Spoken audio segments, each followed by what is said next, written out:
107. Our ultimate gratitude to art. If we had not approved of the arts and invented this sort of cult of the untrue, the insight into the general untruth and falsity of things now given us by science, an insight into delusion and error as conditions of intelligent and sentient existence, would be quite unendurable.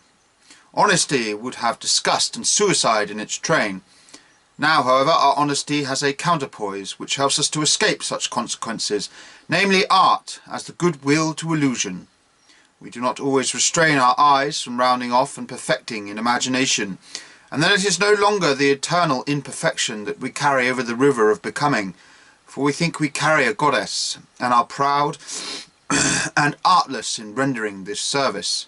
As an aesthetic phenomenon, existence is still endurable to us, and by art, eye in hand, and above all the good conscience are given to us to be able to make such a phenomenon out of ourselves.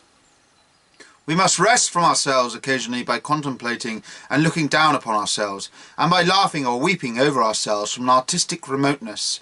We must discover the hero and likewise the fool that is hidden in our passion for knowledge. We must now and then be joyful in our folly, that we may continue to be joyful in our wisdom. And just because we are heavy and serious men in our ultimate depth, and are rather weights than men, there is nothing that does us so much good as the fool's cap and bells.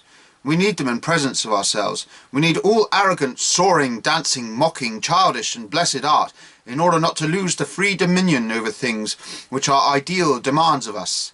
It would be backsliding for us, with our susceptible integrity, to lapse entirely into morality, and actually become virtuous monsters and scarecrows, on account of the overstrict requirements which we here lay down for ourselves.